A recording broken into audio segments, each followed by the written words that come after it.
প্রিয় শিক্ষার্থী বন্ধুরা, আসসালামু আলাইকুম। কাছে দূরে যে যেখানে বসে আজকের আমাদের সার্কুলার ভিডিও দেখছেন, সবাইকে জানাচ্ছি আন্তরিক মোবারকবাদ ও শুভেচ্ছা। তো আমরা দেখতে পাচ্ছি বাংলাদেশ নৌবাহিনী সরাসরি কমিশন অফিসার পদে একটি নিয়োগ বিজ্ঞপ্তি প্রকাশ করেছে। চলুন দেখে যাক এর বিভিন্ন পদগুলোতে কী কী ক্যাটাগরির লোক নেবে। আমি জুম করছি, আপনারা যার যেটা পছন্দ সেটা অপশানগুলো আপনারা দেখে নেবেন। চলুন শুরু করা যাক। তো দেখেন, প্রথমে দেখতে পাচ্ছেন এখানে ইঞ্জিনিয়ারিং ও ইলেকট্রিক্যাল শাখা, এটা পুরুষ নেবে শুধু। বয়স 1 জুলাই 2023 তারিখে 28 বছর হতে হবে। এফিডেভিট গ্রহণযোগ্য নয়। এখানে বিভিন্ন শিক্ষাগত যোগ্যতা দেখা আছে, আপনারা দেখে নিন, এবং বিবাহিত অবস্থা দেখা আছে অবিবাহিত, অর্থাৎ আপনাকে অবিবাহিত হতে হবে। 2 নম্বরে দেওয়া আছে সাপ্লাই শাখা, পুরুষ ও মহিলা উভয় আবেদন করতে পারবেন। এখানে বয়স হতে হবে 1 জুলাই 2023 তারিখে অনূর্ধ্ব 28 বছর। এফিডেভিট গ্রহণযোগ্য নয়। এক্ষেত্রে শিক্ষাগত যোগ্যতা দেওয়া আছে, আপনারা দেখলেন আপনার শিক্ষার যোগ্যতা সেখানে পড়ছে কিনা, এবং বিবাহিত অবস্থা হবে অবিবাহিত। 3 নম্বর দেখতে পাচ্ছেন শিক্ষা শাখা, পুরুষ ও মহিলা আপনারা উভয় আবেদন করতে পারবেন।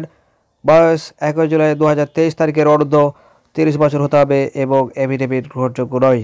শিক্ষাগত যোগ্যতা দেওয়া আছে, আপনারা দেখেন আপনার শিক্ষাগত যোগ্যতা ততকারী হচ্ছে কিনা, এবং বিভিন্ন যে দেওয়া আছে সেগুলোতে আপনাকে যে অভিজ্ঞতার কথা বলা আছে সেগুলো আপনি অবশ্যই দেখে নেবেন। এবং 12 নম্বর অপশানটা দেওয়া আছে বিবাহিত অবিবাহিত দুটোই আবেদন করতে পারবেন, এক্ষেত্রে কোনো সমস্যা নেই। 4 নম্বর যেটা দেওয়া আছে সেটা হচ্ছে শিক্ষা শাখা, ইঞ্জিনিয়ার, পুরুষ মহিলা আপনারা উভয় আবেদন করতে পারবেন।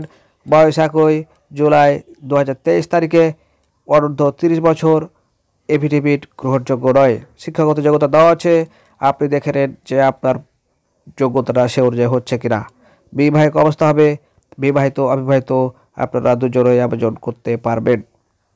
5 নম্বর দেখতে পাচ্ছেন সকল শাখার জন্য শারীরিক মান ন্যূনতম, অর্থাৎ আপনার যোগ্যতা যেটা দেওয়া আছে উচ্চতা হতে হবে 162.5 সেন্টিমিটার, 5 ফিট থেকে 4 ইঞ্চি, 5 ফিট 4 ইঞ্চি।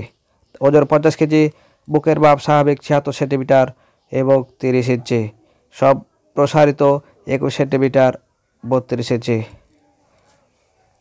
উচ্চতা ও বয়স অনুসারে সশস্ত্র বাহিনীর জন্য নির্ধারিত স্কেলের অতিরিক্ত ওজন হলে অযোগ্য বলে বিবেচিত হবে। জাতীয়তা হতে হবে শুধুমাত্র বাংলাদেশ নাগরিক। তো আরও দেখতে পাচ্ছেন 7-8গুলো দেওয়া আছে, আপনারা এগুলো পড়ে নেন। এবং এখানে অযোগ্য কী কারণে হবে তার বেশ কিছু রুলস দেওয়া আছে, আপনারা দেখে নেন যে আপনি যোগ্যর ভিতর পড়লেন না অযোগ্যর ভিতরে পড়লেন। দেখেন আপনারা আবেদন যেভাবে করবেন, অনলাইনে আবেদন করতে ভিজিট করতে হবে আপনাকে। এই লিঙ্কটাতে আপনি অবশ্যই এই লিঙ্কটাতে প্রবেশ করে আবেদন করবেন। এবং এর ডান দিকে বেশ কিছু অপশান দেওয়া আছে, দেখেন অনলাইনে আবেদনের শেষ তারিখ 10 জানুয়ারি 2023, অর্থাৎ 2023 সালের পর্যন্ত এই সময়সীমা থাকবে। এখানে আরও বেশ কিছু কথা লেখা আছে, আমি আপনাদের সুবিধার্থে জুম করছি, আপনারা দেখে নিন। মনোনয়ন পদ্ধতি দেওয়া আছে, দেখেন এখানে বেশ কিছু অপশান দেওয়া আছে, আপনারা এটা পড়ে নেবেন, কারণ দরখাস্ত করতে হলে এগুলো পড়া অনেক জরুরি। বেতন ভাতা সম্পর্কে একটি কথা বলা আছে, সরকার কর্তৃক নির্ধারিত অন্যান্য সুবিধাসহ সশস্ত্র বাহিনীর বেতন ক্রম অনুযায়ী বেতন ও ভাতাতে প্রাপ্য হবেন।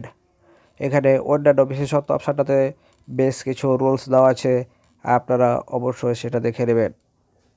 এখানে আবেদন ফর্ম পূরণ ও জমা দেওয়া প্রদান সম্পর্কে বেশ কিছু তথ্য দেওয়া আছে, আপনারা কিন্তু সেটা অবশ্যই দেখে নেবেন। এখানে বিশেষ নির্দেশনাবলী দেওয়া আছে, অবশ্যই সেটা পড়বেন। তো এই ছিল আজকের মতো, দেখা হবে পরবর্তীতে নতুন কোনো গুরুত্বপূর্ণ সার্কুলার ভিডিও নিয়ে। সেই পর্যন্ত ভালো থাকবেন, আল্লাহ হাফেজ।